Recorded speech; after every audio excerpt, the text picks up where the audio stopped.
ঝান্ডাটা কাঁধে নিয়ে ডান্ডাটা শক্ত করে ধরতে হবে। আজকে লড়াইয়ের মাটি আজকে আমরা কামড়ে ধরবো, রাস্তা ছাড়বো না, জবাব দিব এসপির কাছে গিয়ে আমরা। কেন আরজি করার বিচার হলো না?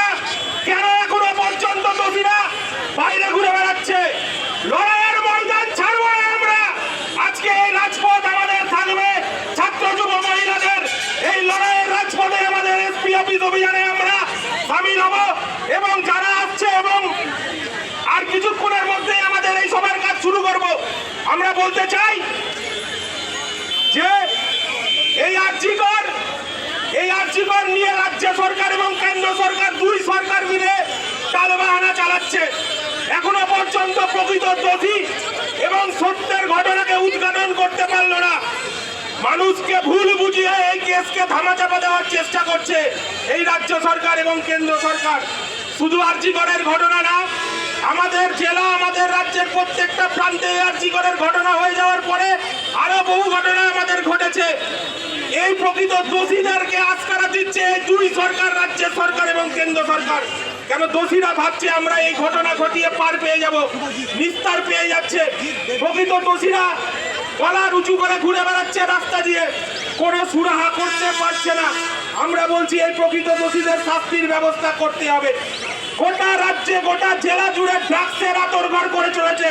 প্রত্যেকটা থানা, প্রত্যেকটা পুলিশ স্টেশন, প্রত্যেকের কাছে খবর আছে কোথা থেকে ড্রাগস আসছে, কোথায় যাচ্ছে, কোথায় কোথায় পাচার হচ্ছে, কোথায় আখড়া আছে, সব জানে।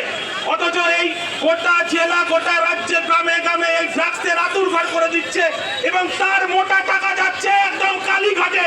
আমরা বলতে চাই এই কালীঘাটে যারা বসে আছে তাদেরকে টেনে আনতে হবে এবং ড্রাগস মুক্ত গোটা জেলা গোটা রাজ্য করতে হবে। এই নেশার আতুরঘরকে আমরা ভাঙার জন্য আমাদের এই এসপি অফিস অভিযান আমরা দেখেছি। আজকে আমাদের মালদা জেলায় এসপি অফিস অভিযানকে কেন্দ্র করে যখন টোটো প্রচার হচ্ছিল, মালদা কলেজ বুকে কাউরির একার কোনো দালাল বা একা কাউরির সংখ্যাগরিষ্ঠ বা কাউরির দলের ব্যক্তিগত বাবার সম্পত্তি না। ওই কলেজের সামনে দিয়ে রাস্তা দিয়ে যখন আমাদের টোটো প্রচার হচ্ছিল এসপি দল অফিস অভিযানের, তখন আমরা লক্ষ্য করলাম যে টোটোটাকে দাঁড় করিয়ে কিছু তৃণমূলের দুষ্কৃতীরা যারা আছে তারা ভয় পাচ্ছে আমাদের এসপি দল অফিস অভিযানকে। তারা সেই গাড়ির ব্যাটারি খুলে ভিতরে নিয়ে চলে গিয়েছিল। যেই ভাইটা যেই ছিল আমাদের কমরেডটা যেই টোটো নিয়ে চালাচ্ছিল, সে প্রতিবাদ করে এবং তার উদ্যোগে একাই সেই ব্যাটারি ফেরত দিতে বাধ্য হয় এবং তার বলছি আমরা এই জবাব আমরা দিব আজকে। এই কলেজের সামনে আমরা আগামী দিনে যাব। মালদা কলেজ কাউরির বাবার সম্পত্তি নাই। আমরা সহ প্রত্যেকে এই কলেজের ছাত্র। আগামীতে এই কলেজের সামনে আমরা অবস্থান করব। আগামী দিনে আমাদের কর্মসূচিও ঘোষণা করব। যত ছাত্র যুব আছে আমরা যাব, আগামীতে পথ দেখাবো। কলেজ কি করে নিতে হয়, কলেজে নির্বাচন করতে হবে। প্রত্যেকটা কলেজে, শুধু মালদা কলেজ বলে না, জেলার প্রত্যেকটা কলেজ, রাজ্যের প্রত্যেকটা কলেজে আমরা বলছি নির্বাচনের ঘোষণা করতে হবে। আগামীতে আমাদের এই কর্মসূচিগুলো আছে। আমি আবার বক্তব্য দীর্ঘায়িত করব না।